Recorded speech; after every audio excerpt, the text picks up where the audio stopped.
வரும்போது தேவனை அறிந்த பிறகு அந்த கரையானது முதிர்ந்து திரையாக காணப்பட வேண்டும். இது விசுவாசிகள் எழுதுங்க, படித்த பிள்ளைங்கள்லாம் உட்காந்து எழுதுங்க. நான் பார்க்குறேன், நீங்கள் யாருனாலும் கர்த்தர் உங்களை பயன்படுத்துவாருன்னு மௌனமாக இருந்தால் எந்த காரியம் உங்களுக்குள் விளங்காது. வரும்போது ஒரு வேத புஸ்தகம், ஒரு டைரி, 2 பென், இவைகளெல்லாம் பாட்டு புஸ்தகம், இவைகளெல்லாம் கொண்டு வர வேண்டும். கர்த்தருக்கு ஸ்தோத்திரம். அது மாதிரி கொண்டு வந்து பழகுங்க. என்னுடைய பை பார்த்தீங்கன்னா இருக்கிற 10 கிலோவுக்கு மேலே இருக்கும். பெரிய பைபிள் இது எல்லாம் சரி. எனக்கு எல்லாம் வேதம் தெரியும்னு சொல்லிட்டுலாம் நான் வரலை. சிறு வயதுலேருந்து பழக்குவிக்கப்பட்டவன். உங்களுக்கும் சொல்லுகிறேன். நான் ஃபோனில் பைபிள் பார்த்துப்பேன்னா, நீங்கள் ஃபோனை வீட்டை வச்சுட்டு பைபிள் கொண்டாந்துருங்க. சரியா? அதுதான் முக்கியம். உட்காந்து அதை எழுதுங்க. ஏன்னா உங்களுக்கே அறியலை, நீங்கள் ரட்சிக்கப்பட்டீங்களான்னு ஒரு கேள்வியை நான் கேட்டுப்பேன். டெஸ்ட் பண்ண வச்சிங்களா மாட்டிக்கொள்வீங்க. எப்படி நீங்கள் ரட்சிக்கப்பட்டீங்க அப்படின்னு ஒரு கேள்வி போட்டோன்னா நீங்கள் சொல்வீங்க. ஆனால் உங்களை நடை உடை பாவனை பேச்சு செய்கைகள் அவைகள் ஒத்துதான் இல்லை. உள்ளே இருக்கிறவைகள் தான் வெளியே வரும். சொல்லுங்க. எனக்குள்ளே இருக்கிறவைகள் தான் வெளியே வரும். அதுதான் நம்மை தீட்டுப்படுத்தும். வெளியே இருக்கிற ஒன்று உங்களை தீட்டுப்படுத்தாது. அதெல்லாம் போலியான வார்த்தைகள். உள்ளே இருக்கிறவைகள் தான் வெளியே வரும்போது நம்மளை தீட்டுப்படுத்திடக்கூடாது. அப்படின்னு சொன்னால் உங்களுடைய இருதயம் கர்த்தருடைய வார்த்தைகளினாலே நிறைந்திருக்கணும், அலங்கரிக்கணும். தெளிவாய் சொல்லுகிறேன். என் இடத்துல ஞானஸ்நானம் எடுத்து, ரட்சிக்கப்பட்ட ஞானஸ்நானம் எடுத்து ஊழியத்துக்கு வருகிறவர்கள் இவ்விதமாய் தான் இருக்கணும். நான் சொல்லுறது புரியுதா? இவ்விதமாய் தான் நீங்கள் வளர்க்கப்பட வேண்டும். கர்த்தருக்கு ஸ்தோத்திரம். மறுபடியும் சொல்லுகிறேன், ஒரு மனுஷன் தேவனை அறியாத காலத்திட்டத்திலே அவன் தன் பாவங்களையும் தன்னுக்குள்ளாய் நடக்கிற காரியங்கள் எல்லாம் அவன் அறியான். கரையுள்ளவனாய் ஜீவித்துக் கொண்டிருப்பான். ஆனால் தேவனை அறிந்த பிறகு கரையானது முதிர்ச்சி அடைஞ்சிடும். கரை முதிர்ந்து திரையாக வெளிப்படையாக வெளிப்படுகிறது. கரையானது முதிர்ந்து திரையாக வெளிப்படையாக வெளிப்படுத்துகிறது நம்மிலே. ஆவியானவர் அப்படிப்பட்ட மனுஷனை தேவனை அறிந்து கொள்வது மட்டுமின்றி கர்த்தருடைய கட்டளைகளுக்கு, இதுதான் basic fundamental of the Christianity, விசுவாச வாழ்க்கையினுடைய அடித்தளத்தை நான் பேசுகிறேன். தேவனை அறிந்து கொள்வது மட்டுமன்றி தேவனுடைய கற்பனைகளுக்கு கீழ்ப்படிந்த உடன் அந்த திரை அழிக்கப்பட்டு பிழையாக மாறுகிறது. இப்போ நீங்க பாருங்க, இதை மனப்பாடம் பண்ணிடுங்க. கர்த்தருக்கு ஸ்தோத்திரம்.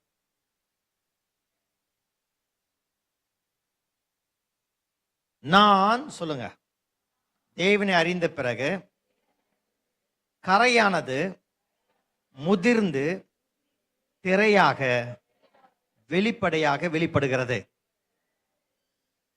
அதுதான் ஃபர்ஸ்ட் ரட்சிப்பினுடைய முதல் காரியம். ஒருவன் ரட்சிக்கப்பட்டான்னு சொன்னால் அவனுக்குள் இருக்கிற பாவங்கள்லாம் திரை போல வந்து நிற்கும். அது காண்பிக்கும். நீ மறந்தா கூட அது மறக்காது. நான் நேற்று தினம் சொன்ன ஒரு காரியம், நாம் பேசுகிற வார்த்தைகள், சம்பாஷிக்க அத்தனையும் வான மண்டலத்தில் இருக்கிறது. வான மண்டலத்தில் யார் இருக்கிறா தெரியுமா? ஒரு பெரிய சேனை இருக்கிறது. லூசிபரும் அவனுடைய பிரதான அதிகாரங்கள் கொண்ட துரைத்தனம் சொன்ன டிபார்ட்மெண்ட்ஸ், பல்வேறு ஆவிகள், அந்த சேனை அவைகளெல்லாம் உங்களை பார்த்து கொண்டு சிரிச்சு கொண்டிருக்கும். எவ்வளவாய் யோபுவை அவன் கவனித்திருப்பான் என்று சொன்னால், தேவனிடத்துல சென்று நீங்க அவனை பாதுகாக்கிறீங்க, அது கிருபையினால அவன் ஆடுறான். நான் சொன்னபடி சொல்றீங்களா ஒரு காரியம்? நான் கிருபையினால மோசம் போகிறேன். அதுதான் உண்மை. கிருபையினால என்னது? மோசம் போகிறேன், எல்லாத்தையும் பண்ணிட்டு பாவ சங்கீர்த்தனம் கேட்டா தப்பிச்சிடலாம்னு நினைக்கிறது கிருபையினாலே மோசம் போகிற காரியம். இப்ப மறுபடியும் நான் சொல்லுங்க, நான் தேவனை அறிந்தபோது எனக்குள் இருந்த கரையானது முதிர்ந்து திரையாக வெளிப்படுகிறது. தேவனை அறிந்து கொள்வது மட்டுமல்லாமல் சொல்லுங்க, கர்த்தருடைய கற்பனைகளுக்கு கீழ்ப்படிந்தவுடன், என்ன கற்பனை? என்ன கற்பனை? ஞானஸ்தானம். கரெக்ட். உடன்படிக்கை, ஞானஸ்தானம். கீழ்ப்படிந்தவுடன் அந்த திரை அழிக்கப்பட்டு முதிர்ந்த கரை திரையாக மாறும்போது அந்த திரை அழிக்கப்பட்டு பிழையாக மாறுகிறது. எப்படி மாறுகிறது பாருங்க. கரையிலிருந்து விலகி திரைக்குள் முதிர்ந்த போது திரையாக மாறி, அந்த திரைக்கு கேட்ட காரியங்களை நாம் நிறைவேற்றும் போது அந்த திரை முற்றிலுமாய் அது கிழிக்கப்பட்டு பிழையாக மாறுகிறது. திரைன்னு சொன்னா உங்களுக்கு எங்கேயாவது ஞாபகம் வருதா? சுவிசேஷ புஸ்தகங்களிலே இயேசுவானவர் ஜீவனை விடும்போது திரைச்சீலை கிழிந்து போகிறது. திரைச்சீலை எதெல்லாம் மனுஷர்களுடைய காரியத்தெல்லாம் பார்த்து கொண்டிருந்ததோ அந்த திரைச்சீலைக்கு ஜீவன் உயிர் இருந்திருக்குது. உங்களுக்கு புரியுதா? நீ கூப்பிடாவிட்டால் இந்த கற்கள் கூப்பிடும், மலைகள் கூப்பிடும் என்று சொன்னாரு. இந்த தூண்கள்லாம் இருக்குது பார்த்தீங்களா, ஜன்னல் தூண்கள், உட்கார்ந்து இருக்கிற சேர், மேட் எல்லாமே பேசுமா. ஆண்டவருடைய நாளில் பேசும். உங்க வீட்டில் இருக்கிற கதவுகள் ஜன்னல்லாம் பேசுமா, உங்களே காட்டி கொடுக்கும். அதனால் ஜாக்கிரதையா இருக்க வேண்டும். இப்ப பாருங்க, பிழையாக மாறுகிறது. ஆவியானவர் பிழைகளை சுட்டி காட்டும் போது சொல்லுங்க, என் ஆவியானவர் பிழைகளை சுட்டி காட்டும் போது அந்த பிழைகளை திருத்தி கொள்ள வேண்டும். இதுதான் கிறிஸ்தவ வாழ்க்கையினுடைய அடையாளம். பாவம் செய்யாத ஒரு மனுஷனும் இல்லை பூமியில. பாவத்தை போக்கும் பலியாக நமக்காக மாண்டு 3ஆம் நாள் உயிர்த்தெழுந்த இயேசுவானோட ரத்தம் தான் நாம் விடுவித்திருக்கிறது. அந்த ரத்தம் நம்முடைய ஏற்கனவே இருக்கிற கரைகள் எல்லாம் கழுவும் போது அவைகள் எல்லாம் ஒரு திரை போல வந்து நின்று விடுகிறது. அந்த திரை நமக்கும் தேவனுக்கும் இடையில் இருக்கிற திரை கிழிந்து போகும்படியாக, அந்த திரையை தாண்டி போகும்படியாக கர்த்தருடைய கட்டளைகள் கற்பனைகள் நமக்கு உதவுகிறது. That's important. அதுதான் இம்பார்ட்டன்ட். ஆனால் இப்போது பிழைகள் வருகிறது. நம்ம மேல என்ன வரும்? பிழைகள் வந்து கொண்டே இருக்கும். பிழை செய்வோம். உங்களுக்கு தெரிஞ்சு செய்வீங்க, தெரியா செய்வீங்க. தட்டச்சு என்று சொல்வார்கள், டைப் ரைட்டிங்ஸ். ஒரு கம்ப்யூட்டர் நீங்க டைப் பண்ணும்போது நேமை கொஞ்சம் தப்பா நீங்க டைப் பண்ணிடுவீங்க. அது குற்றம் அல்ல, அது பேர் பிழை. குற்றத்துக்கும் பிழைக்கும் வித்தியாசம் தெரிகிறதா? புரியுதா உங்களுக்கு? குற்றம் என்றால் என்ன? அதுக்கு தெளிவான நியாய தீர்ப்பு. பிழை என்றால் என்ன? திருத்திக் கொள்ள வாய்ப்பு. புரிகிறதா உங்களுக்கு? பிழைகளை நாம் திருத்திக் கொள்வதற்கு மிஸ்டேக்ஸ், அதாவது உங்களுடைய பரீட்சையில் போய் தெரியல என்று கேள்விக்கு பதில் எழுதாமல் விட்டு விடுவது அது பிழை அல்ல. கேள்விக்கு பதில் எழுதும் போது அந்த பதிலையும் பிழையாக எழுதினீங்கன்னா அதுதான் பிழை. எத்தனை பேருக்கு உண்டு நான் சொல்லுறது? பதில் எழுதாம விட்டுட்டீங்கன்னா அங்க 0, பேச்சு கிடையாது. ஆனால் பதிலையே பிழையாக எழுதிங்கன்னா மார்க் குறையும், அவ்வளவுதான். மார்க் குறையும், மார்க் உண்டு, மார்க் குறையும். அப்ப நல்லா கவனிக்க வேண்டும். ஆவியானவர் பிழைகளை சுட்டி காட்டும் போது அந்த பிழைகளை திருத்தி கொள்ள வேண்டும். கரை திரை பிழை என்பது சுத்திகரிப்பின் அற்புதம். அது பிரதானமான ஒரு மனுஷனுக்கு தேவையான அற்புதம் அதுதான். எனக்கு தேவையான, உங்களுக்கு தேவையான அற்புதம் என்னது? கரை திரை பிழையற்ற ஒரு ஜீவியம், அந்த கரை திரை பிழை சுத்திகரிப்பு இருக்குதுல்ல, அதுதான் பெரிய அற்புதம். என் வாழ்க்கையிலே, உங்க வாழ்க்கையில் நீங்க நாம் கண்ட பெரிய அற்புதம் கரை திரை பிழையினுடைய சுத்திகரிப்பு தான். வேற எந்த அற்புதம் நடந்தாலும் நடக்காவிட்டாலும் ஒத்த கண்ணனாய் மோட்சம் போகலாம், ஒத்த காலாய் நொண்டி நொண்டி மோட்சம் போயிடலாம், ஒரு கிட்னியோட போயிடலாம், மண்ணுக்கு போறது அவள் தான் போச்சு. ஆனா புரிகிறதா உங்களுக்கு? சுத்திகரிப்பு இல்லாமல், கரை திரை பிழை சுத்திகரிப்பு இல்லாமல் மோட்சத்துக்கு போகவே முடியாது. நேத்து ஒரு நியாய தீர்ப்பு நாளிலே, அந்நாளிலே அநேக கூட்டங்கள் இருக்கும் என்று சொன்னேன். நான் கூட்டம் சொல்லிட்டே போவேன், உங்களுக்கு கன்ஃபியூஸ் ஆயிடும். நான் பேசிக்கா உங்களுக்கு முதல் எது தேவை மட்டும் நான் சொல்லிடுறேன், அதுக்கப்புறமா இதை சொல்றேன். கரை திரை பிழையற்ற ஒரு மணவாட்டியின் கூட்டம் இருக்கும் என்று சொன்னேன். ஒரு மணவாட்டியின் கூட்டம், கரை திரை பிழையற்ற ஒரு மணவாட்டியின் கூட்டம் நியாய தீர்ப்பில் நிற்கும். நியாய தீர்ப்பில் நாட்களில் நிற்கும். அவர்கள் தான் பாடுறாங்க போல் தெரியுது, அழகாய் நிற்கும் யார் இவர்கள். அதுதான் அங்க கூட்டத்தில் எல்லாரும் சேர்ந்து விட முடியாது. சபையில் இருக்கிற அத்தனை பேருக்கும் பாஸ் கிடையாது, ஊழியம் செய்யணும் அத்தனை பேருக்கும் பாஸ் கிடையாது. நம் வாழ்க்கையில பிழைகளை சுட்டி காட்ட ஒன்றன் பின் ஒன்றாக நம்மை மாற்றிக்கொண்டே போகும்போது ஆவியானவர் பிதாவின் இடத்துல உங்களை கொண்டு போய் விடுவார். உங்களுக்குள் சொல்லும் மக்கள், எனக்குள் வாசம் பண்ணுகிற என் ஆவியானவர் அந்நாளிலே பிதாவின் இடத்திற்கு என்னை கொண்டு போய் விடுவார். ஹல்லேலூயா. அப்போ உங்களுக்குள்ள இருக்கிற ஆவியானவர் எவ்வளவு பெரிய வேலைக்காக காத்திருக்கார் தெரியுமா? அந்த ஆவியானவர் இப்ப பாருங்க, கரை திரை பிழையற்ற ஒரு கூட்டத்தை நான் உங்களுக்கு நேற்று ஃபுல்லா சொன்னேன். மணவாட்டினா என்ன, அதை குறித்து காரியத்தை நான் உங்களுக்கு சொன்னேன். இன்னைக்கு இந்த கூட்டத்துல பல கூட்டங்கள் இருக்குது. அதாவது கரை திரை பிழையற்ற கூட்டம், கரை திரை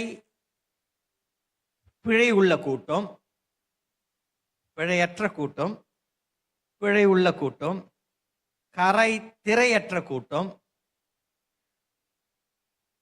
கரை உள்ள கூட்டம், திரைகளை அகற்றாத கூட்டம், இப்படி போய்கொண்டே இருக்கும். நிறைய, அது நான் நிறைய பட்டியலிட்டு போவேன்னு சொன்னால் அதிக மணி நேரம் ஆகும். சரி, இன்னைக்கு அந்த குரூப்ல ஒரு குரூப் இருக்குது. என்னமோ இன்னைக்கு காலையில இருந்து அது பேசி என் மனதில் வந்தது.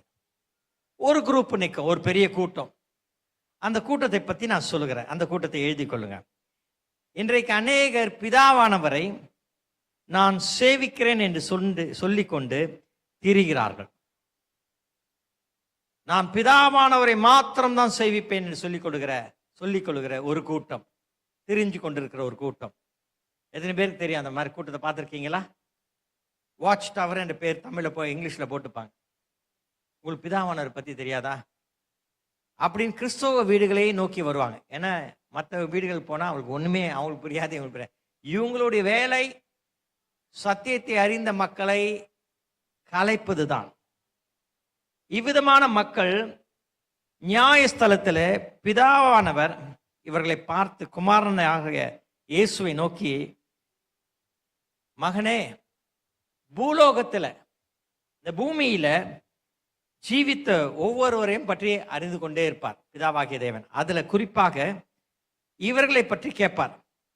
இந்த பிதாவின் கற்பனைகளிலே ஒன்று, ஒரே பேரான குமாரனை விசுவாசிக்கிறவன்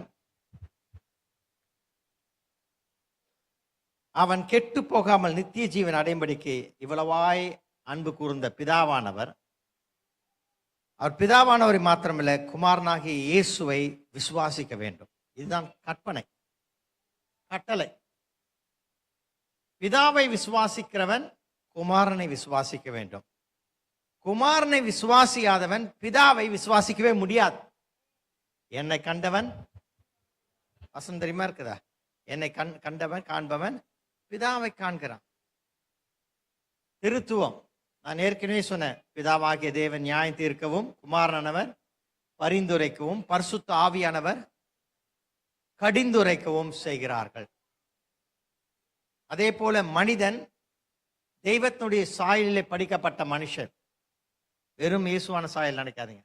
தெய்வத்தினுடைய சாயலில் படைக்கப்பட்ட மனுஷன் சரீரம் வேலை செய்யவும், ஆவி ஆவி அது ஒழுங்கா சொல்லணும்.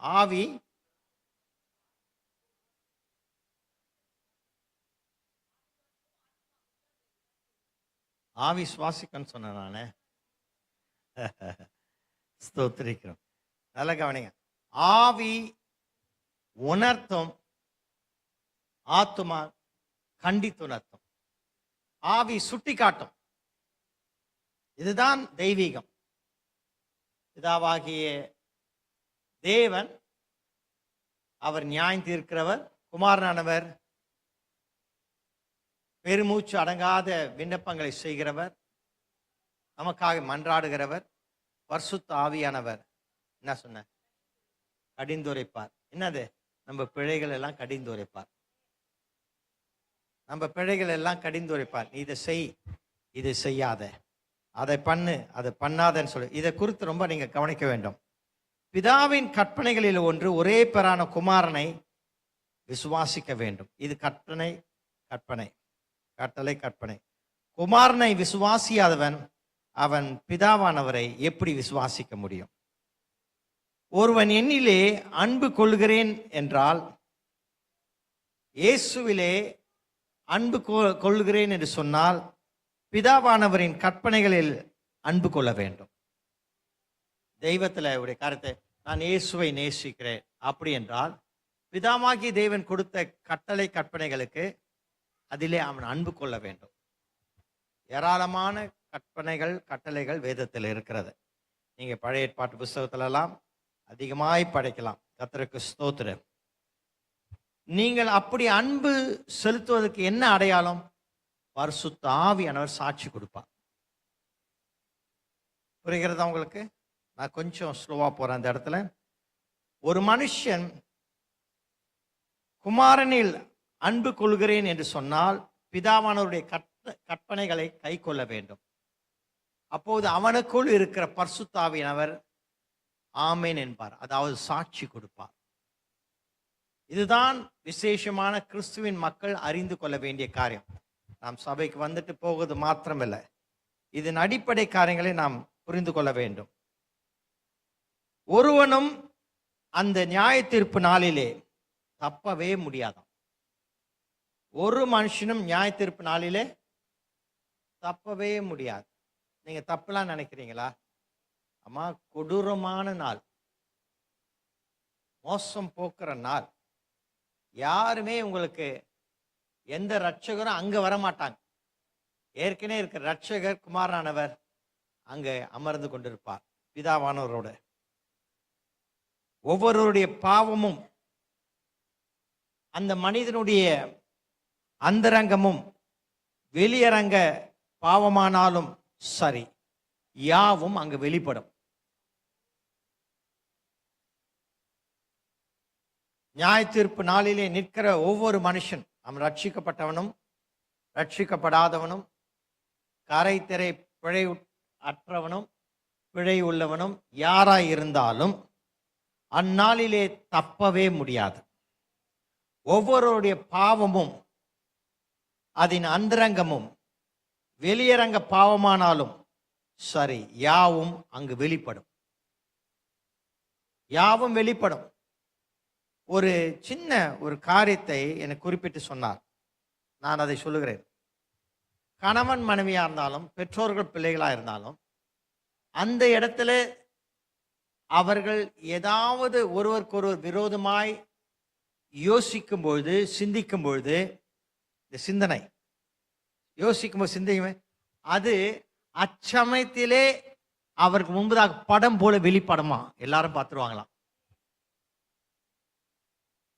மறைக்கவே முடியாது. இப்ப நீங்க சிந்தனையில மறைச்சு வச்சிருக்கீங்கல்ல, எது மறைச்சுன்னே உங்களுக்கு தெரியாது. அது வேற விஷயம். நமக்கு தெரியல எது மறைச்சோம். ஏன்னா நம்ம அப்படி செகண்டுக்கு செகண்ட் போய் பேசுறபடினால, எந்த போய் பேசணும், எந்த உண்மை பேசணும், எதை மறைச்சோம் நமக்கே தெரியாது. கரெக்டுங்களா? ஆமா, உங்ககிட்ட தான் பேசுறேன் தெரியுமா? ஆனால் அங்க அப்படி கிடையாது. எல்லாமே வெளிப்படும். ஒரு உதாரணம் சொல்கிறேன். நான் இங்க இருக்கிற ஒரு நபரை பார்த்து, என்ன இவ்வளவு வந்திருக்கிறாளா அப்படின்னு சும்மா சொல்லிட்டேன்னு வச்சுங்களேன். எப்படி அந்த மனுஷன் வந்தான் இங்க அப்படின்னு நான் யோசிச்சேன்னு வச்சுங்களேன். அந்த சிந்தனை அங்க அடக்க முடியாது. உள்ளந்தெரியங்களையும் இருதயத்தின் ஆழத்தையும் எல்லாவற்றையும் ஆராய்ந்து இருக்கிறவர் இங்க. அங்க ஆராயவும் தேவையில்லை, யோசிக்க தேவையில்லை. படால்னு வெளியே வந்து சிந்தனையிலிருந்து வெளியே வந்து படமா நிற்கும். இப்ப புரிச்சா உங்களுக்கு? உடனே பண்ணோடனே நான் வெக்கப்பட்டுருவாங்க அப்படி யோசிச்சனா.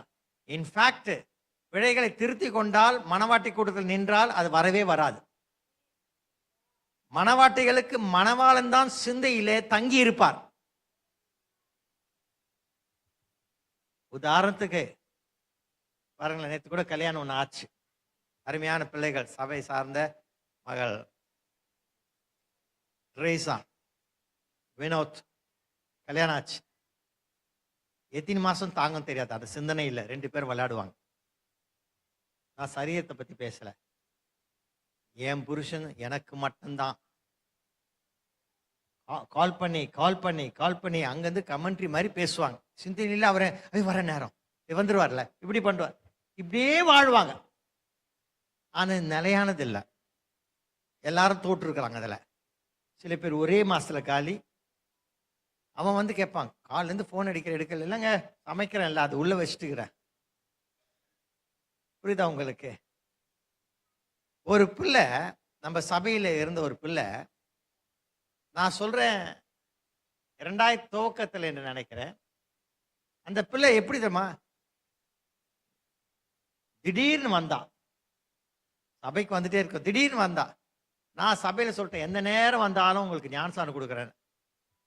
அவ அதை மனதில் வைத்து கொண்டு மாலை 6:30 மணிக்கு நேரம் வந்தா என் வீட்டுக்கு.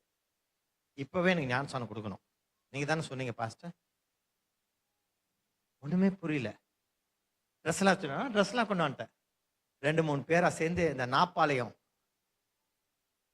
பேக் வாட்டர்ஸ், நாப்பாளையத்தில் போயிட்டு அதை தண்ணி அங்க போய் சேரும்போது 7 சுத்தமா கண்ணு தெரியல. நான் யாருக்கு ஞானஸ்நானம் கொடுப்பேன்னு எனக்கு தெரியல. ஒருத்தர், நீ தானம்மா இன்னாரு? ஆமாம்மா, கை பிடிச்சிக்கவா. பக்கத்தில் ஒருத்தர் நிற்கிறாங்க. நேர போய் முழுக்கி ஞானஸ்நானம் கொடுத்தேன். அந்த பிள்ளைய ஞானஸ்நானம் எடுக்கிற அந்த நாட்கள்ல அவள் ஒருவனை விரும்பினாள். அவன் ஒரு கிறிஸ்தவ பையன். கேரள ரவுண்ட்ஸுக்கும் அவளும் போனான். அவள் கிட்டாரே வாசிக்க தெரியாது. கிட்டார் எடுத்துக்கிட்டு கூடவே போனான். சும்மா தான் டிங்கு டிங்கு டிங்கு சும்மா ஆக்ட் பண்ணிட்டு. அப்போ அவள் ஒரு ஃபோன் வச்சிருந்தா. ஒவ்வொரு நிமிஷமும் அந்த பையன் கூடவே பேசுறாங்க. ஃபோன் ஆஃப்லாங்களே, ஆஃபே கிடையாதுங்க. நான் கேட்டேன், என்னம்மா? அப்பெல்லாம் ஃபோன் ரொம்ப காஸ்ட்லி.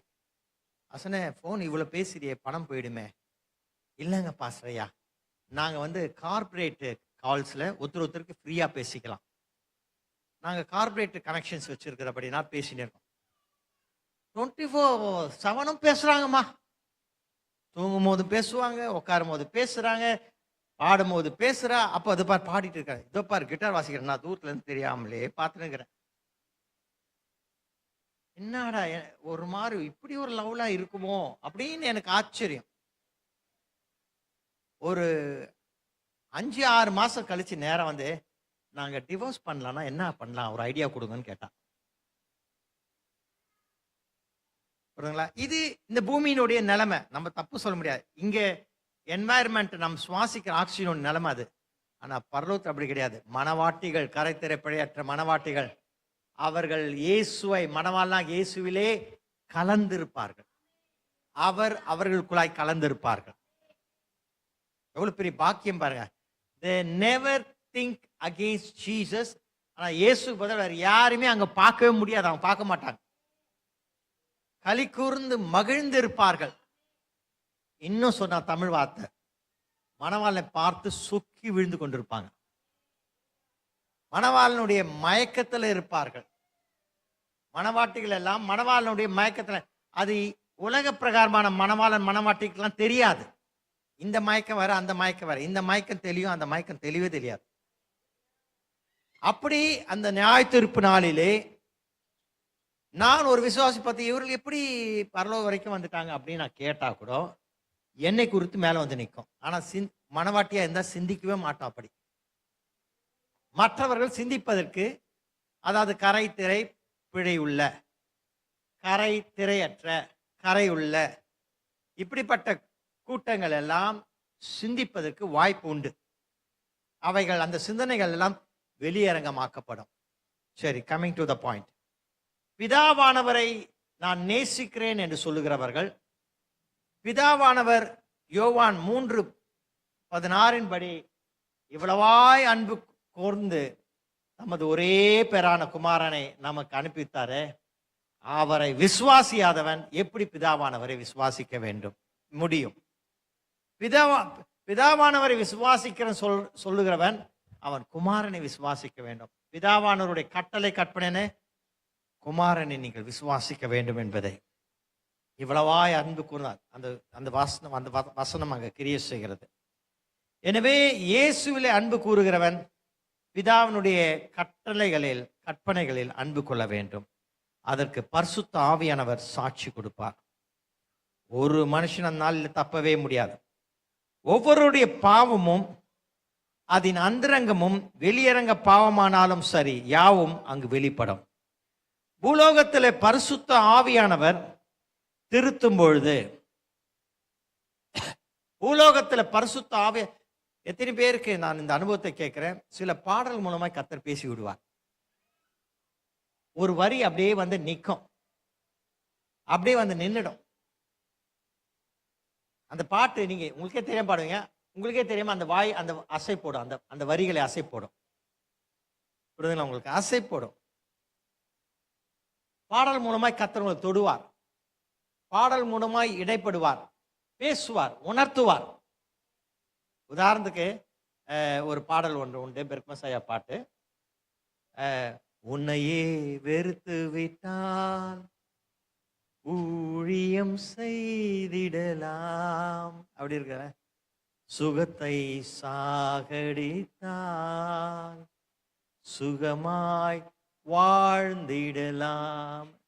அப்ப வெறுக்கணும்னு அது பாட்டு நம்ம சொல்லுதா இல்லையா? சொல்லுதா இல்லையா? எத்தனை பேருக்கு நான் சொல்ல புரியுது?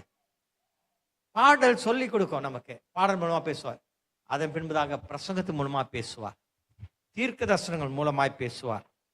இப்படி பரிசுத்த ஆவியானவர் உன் ஆத்துமாவிலே உன்னிலே கர்த்தர் திருத்தும் பொழுது அதற்கு இடம் கொடுத்து திருந்தி கொள்ள வேண்டும். அப்படி திருத்தி கொண்டவன் கொண்டு அதை விட்டுவிட்டால் கணக்கில் இருந்து எடுபட்டு போகும். நான் சொல்லுகிற காரியம் இங்க ரொம்ப முக்கியமானது. கர்த்தருக்கு ஸ்தோத்திரம். இப்ப பாருங்க, பிதாவானவர் கூட்டத்தை நான் முடிச்சிட்டேன்.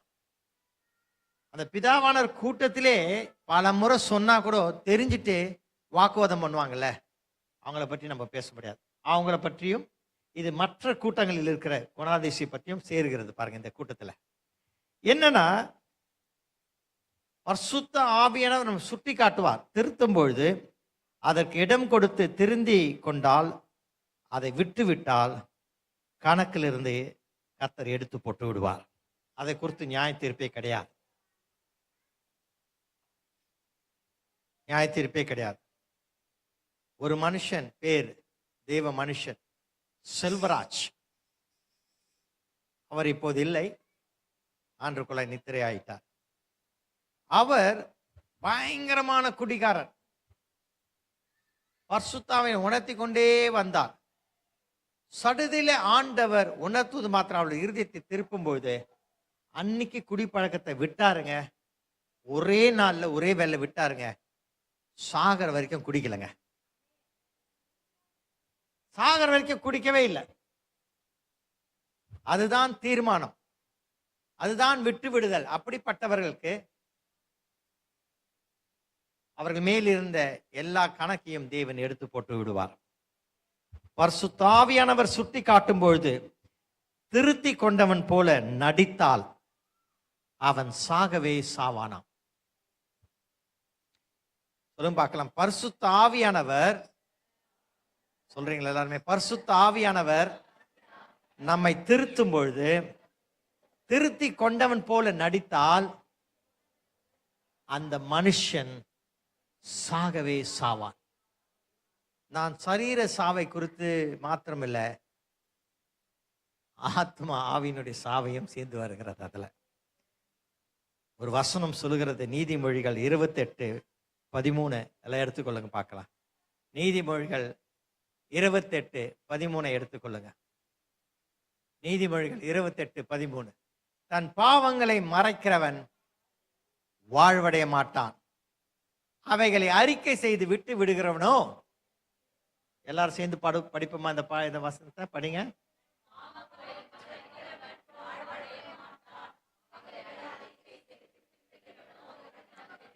ஹல்லேலூயா, ஹல்லேலூயா. விட்டு விடுதல் என்பது நித்தியமாய் விட்டு விடுதலை பற்றி சொல்லப்படுகிறது. குடிகாரனை போல பேசக்கூடாது, அதுதான் வசனம் சொல்கிறது. நாளை முதல் குடிக்க மாட்டேன், சத்தியமடி தங்கம் சொல்லுவானே, அது அந்த காலத்துல. இப்ப சொல்றாங்களா தெரியாது, இப்ப என்ன வருஷன் ஓடுதுன்னு தெரியல. அந்த காலத்து வருஷம் தானே, தெரியல. ஸ்தோத்திரம். ஒவ்வொரு நாளும் இரவு நேரத்துல நான் எங்க பாட்டி வீட்டுல இருந்தபோது பக்கத்து வீட்டுல நடக்கிற அநியாயம் தான் அது. கரெக்டா 10 மணிக்கு ஆரம்பிக்கும், 12:30 வரைக்கும் அந்த சத்தம் வரும். அவ தொடப்பக்கட்டில் அடிப்பான், இவன் கத்தி கத்தி சத்தியம் பண்ணுவான். திருப்பியும் 12:30 மணிக்கு ஓஞ்சிரும். அதுக்கப்புறம் அடுத்த நாள் ஈவினிங் மறுபடியும் வரும். தூங்கவே முடியாது. சத்தியமா சத்தியம் வரும். புரியுதா உங்களுக்கு? இப்படிதான் விட்டு விடுதல் என்பது நித்தியமாகவே விட்டு விடுகிற காரியத்தை குறிக்கிறது. தற்காலிகமாக விட்ட பிறகு தொடருமானால், தற்காலிகமாக விட்ட காரியம் தொடருமானால் சகாயமின்றி சடுதியிலே நாசமடைவான். ஒரு வசனம் இருக்குதா இல்லையா? அடிக்கடி கடிந்து கொள்ளப்பட்டும் தன் பிடரியை, அதுதான் அந்த வசனத்தை எழுதி கொள்ளுங்க.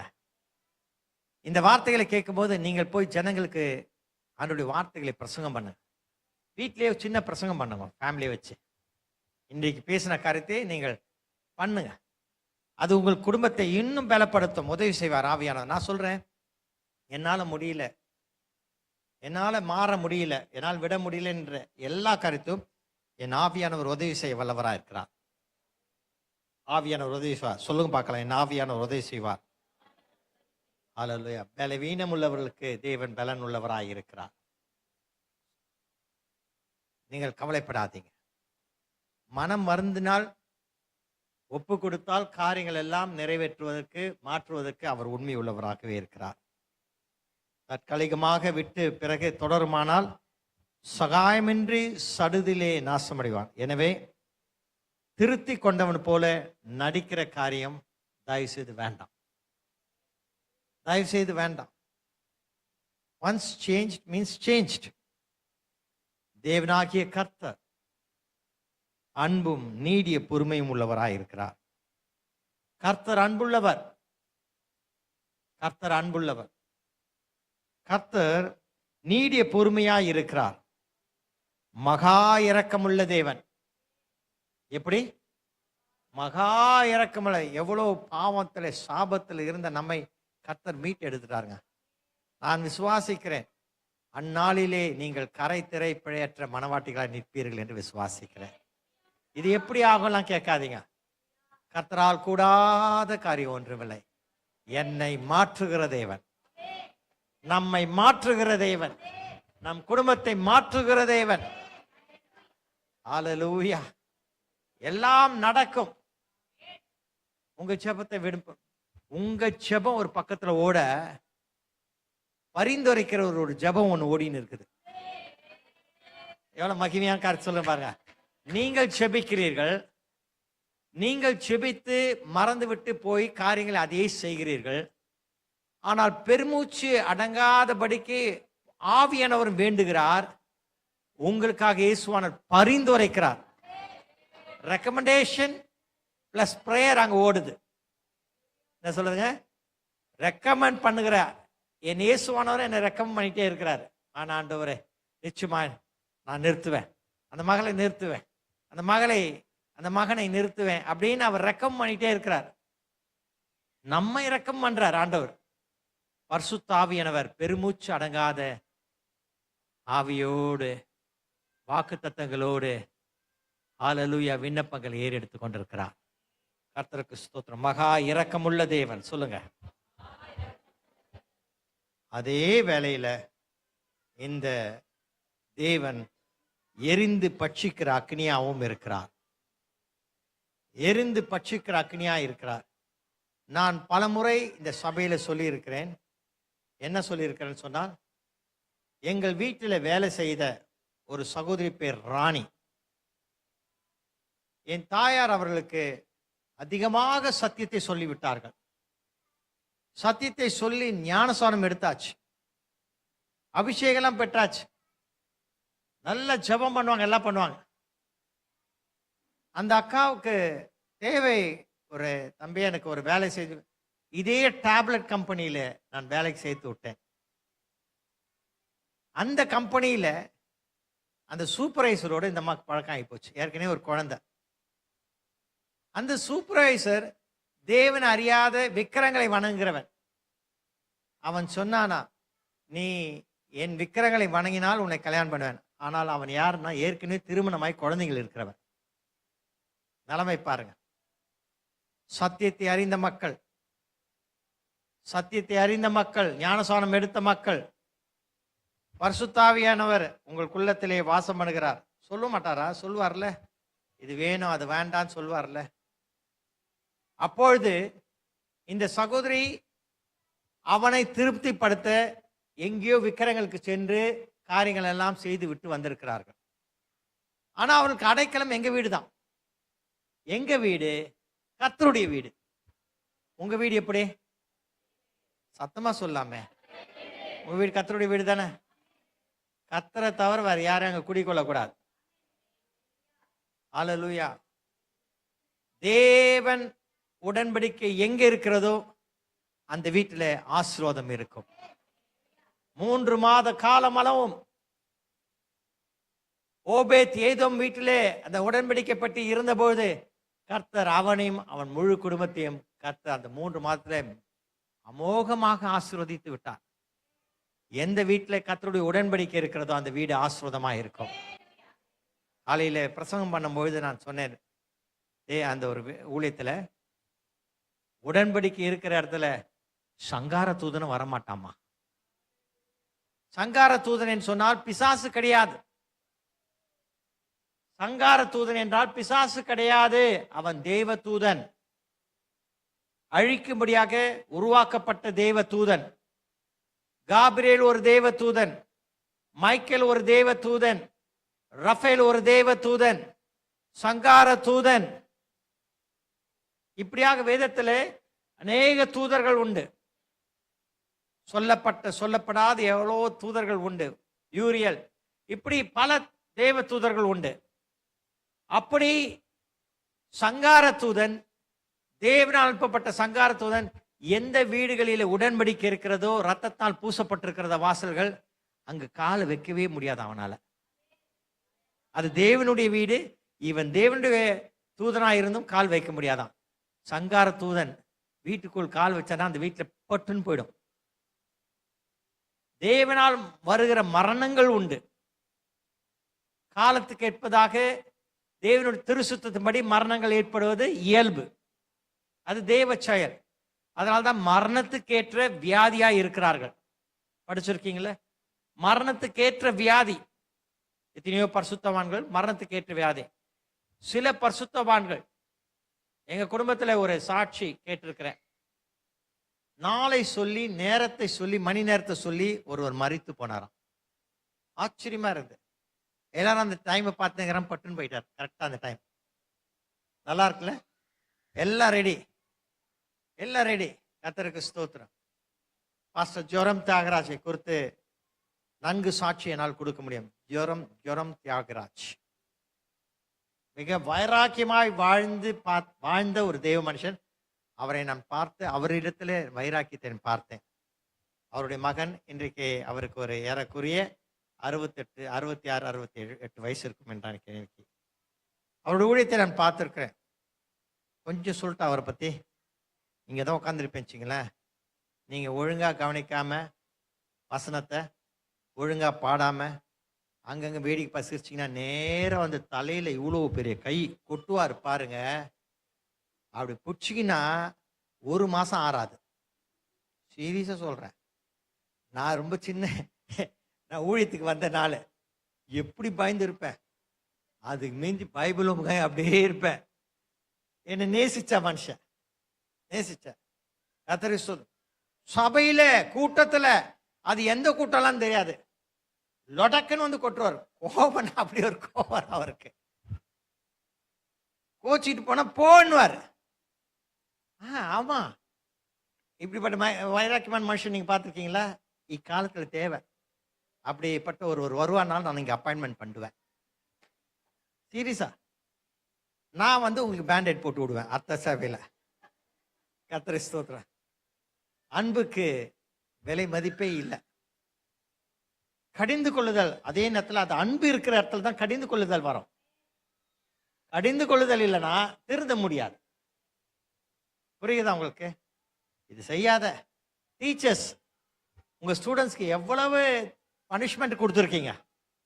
கொஞ்சம் நஞ்சமா என்னமோ நீங்க ஸ்காலர் மாதிரி மாட்டிக்கின அவனை பார்த்து போய் முட்டிக்கால் போடு, பெஞ்ச் மேலே ஏறினில்ல. என் காலத்தில் இப்போ எப்படிலாம் தெரியல. ஒரு வீட்டில் ரோமன் கத்தோலிக்க வீட்டில் ஒரு சகோதரி, ஒரு அக்கா வீட்டில் அந்த பையன், அந்த வீட்டில் மூத்த பையன், அவன் இப்போ கல்யாணம் எத்தனை குழந்தைலாம் பெற்றுட்டான்னு தெரியாது.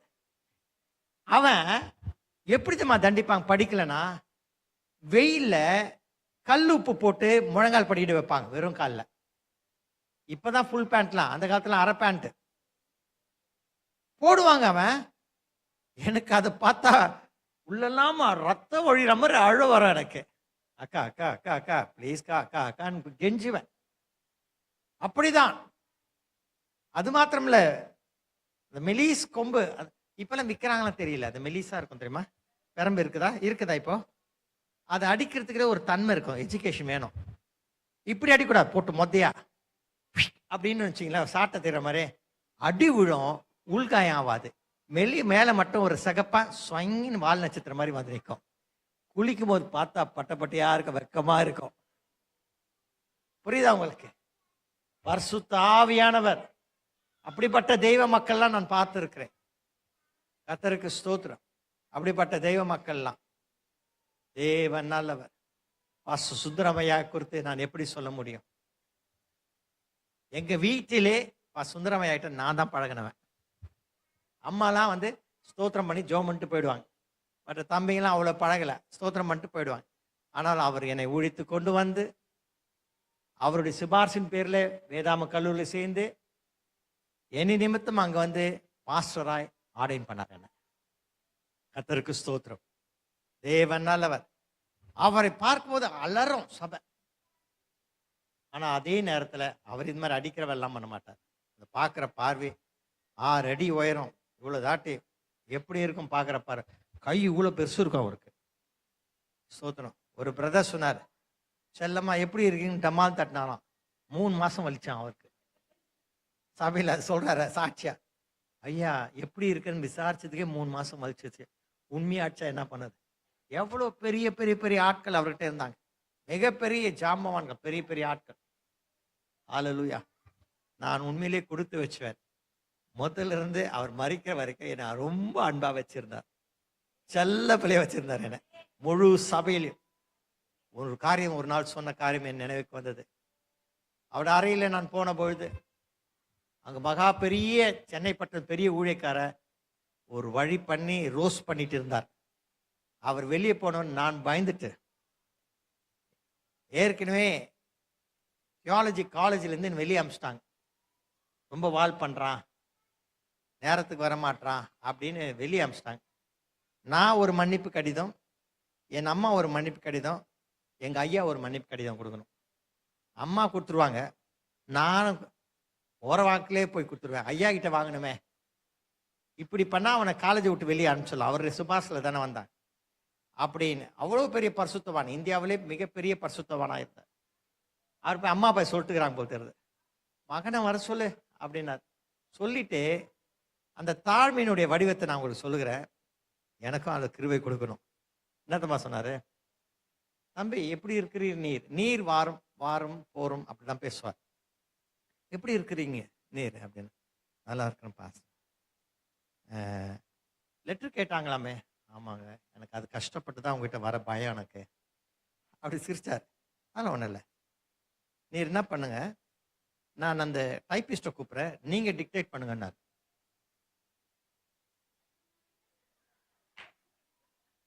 நீங்க டிக்டேட் பண்ணுங்க. அப்படி நீங்க நானு விட்டுடுங்க ஐயா, என்னால ஏற்கனவே பயந்து டிக்டேட் வாரியா அவருக்கு முன்னால. ஐயா என்னை விட்டுருங்க, எனக்கு அதெல்லாம் தெரியாது ஏன்ட்டேன். கர்த்தருக்கு ஸ்தோத்திரம். டிக்டேட் பண்ண. அதுக்கப்புறம் அவரே டிக்டேட் பண்றார். பண்ணிட்டு கீழே இந்தியாவிலே நான் சொல்றேன் பெரிய போதகர் அவர் தான். அதனால இஸ் த சீஃப் மேன். அவரு கீழே பேர் போட்டு சைன் போட்டார். சைன் போட்டு பேப்பரை கொடுத்து செக் பண்ணிக்கொள்ளுங்க, செக் பண்ணி ஏதாவது மிஸ்டேக் இருந்தால் நான் மாத்துறேன். பார்த்தேன் கிருகிருன்னு சுத்துது. கீழே பார்த்தா இப்படிக்கு கிறிஸ்துவின் பணியில இங்கிலீஷ்ல போட்டு இஸ் வயநாடுன்னு சொல்லிட்டு கீழே போட்டு பிரதர் ஜி சுந்தரம் போட்டுக்கிறார்.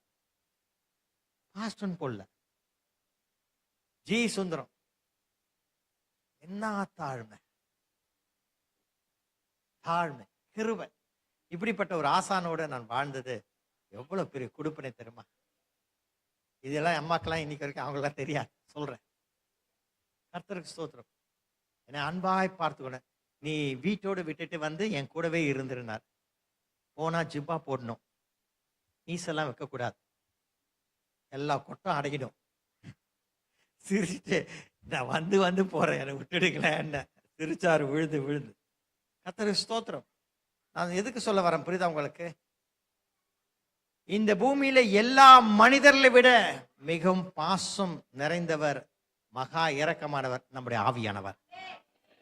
இந்த ஆவியானவர் உங்களை சுட்டி காட்டும் போது, திருத்தும் பொழுது நாம் திருந்திக் கொள்ள வேண்டும். இல்லைன்னா தேவன் பட்சிக்கிற அக்னியா இருக்கிறார்.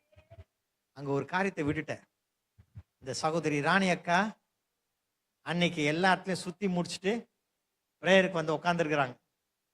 நைட்டு 11 மணிக்கு ஜெபம் நடக்குது. நாங்கெல்லாம் நல்ல அந்நிய பாஷை பேசிட்டு இருக்கோம், நல்லா ஜெபிச்சு கொண்டோம். இதுவும் கொஞ்சம் அந்நிய பாஷை பேசுது. ஏன்னா அபிஷேகம் பெற்ற பொண்ணு தானே பேசுது. எங்க போயிட்டு வந்து விக்கிரங்களுக்கு போய் படைக்கப்பட்ட எல்லா காரியம் படைச்சு எல்லா காரியம் செஞ்சுட்டு வந்து இந்த காரியத்தை இங்க பேசுறான். எங்க இந்த வீட்டுல தங்கணும் அப்படின்னு நடிக்கிறான். திடீர்னு என்ன ஆச்சுன்னு தெரியல. நான் இதெல்லாம் ஜெபம் பண்ணிட்டே இருக்கிறோம்.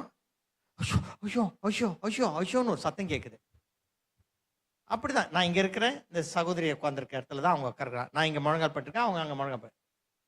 பார்த்தா அவர்களுடைய வலது பக்கம், நான் அதை பார்த்து வெத்து வச்சு சொல்றேன், அவர்களுடைய வலது பக்கம் பாருங்களேன் அப்படியே வீங்கினே இவ்வளவு வருது. சர்ன்னு வீங்க போயினே இருக்குது. நீங்க பார்த்துருக்கீங்களா அந்த மாதிரி? கண் கூட பார்த்த வீக்கத்தை வீங்கின பிறகுதான் நம்ம பார்த்துருக்குறோம்.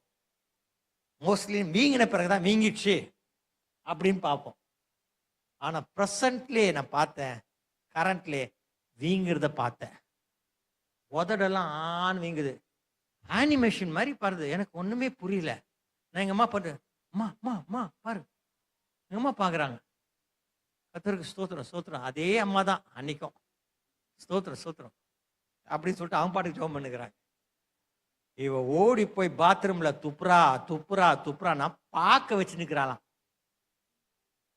பார்க்க நசுக்கி உள்ள போட்டுக்கிறான். போனவன் கத்து கொடுத்துக்கிறான் போது. வைக்கிறத போயிட்டு வந்து கத்துடைய சமூகத்துல இருந்தா விடுவாரா? ரொம்ப ஆச்சரியத்தை சொல்லுகிறேன். செத்து இருக்கணும். ஏன்னா எங்க நிமித்தம் விட்டாரு. அப்புறம் அந்த பணத்தை யார் எடுத்து போடுவா? நாங்க தப்பிச்சோம். நிறைய பேர் என்கிட்ட முன்னால சாகாம பின்னால் சாகிறதுக்கு ரீசன் அதுதான். என்ன பாதுகாக்கிறார், இவன் எந்த பிரச்சனையும் வேண்டான். விளையாட்டு சொல்லு, சீரியஸ். தேவன் பட்சிக்கிற அக்னியா இருக்கிறார். அவரை தொழுது கொள்ளுகிறவர்கள் ஆவியோடும் உண்மையோடும் பரிசுத்தத்தோடும் தொழுது கொள்ள வேண்டும்.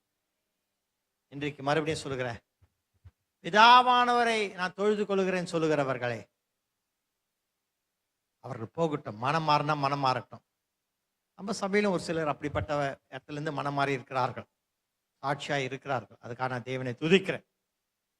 மாத்திரமல்ல, விட்டு விடுதல் என்பது அது முழுவதுமாய் விட்டு விடுதலை குறிக்கிறது. நித்தியமாய் விட்டு விடுதலை குறிக்கிறது.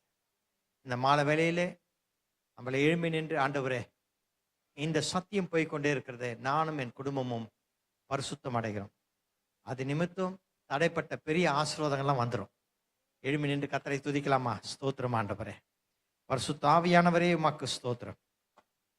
பரிசுத்த ஆவியானவரே உமக்கு ஸ்தோத்திரம் ஆண்டவரே. ஆவியானவரே உமக்கு ஸ்தோத்திரம் ஆண்டவரே.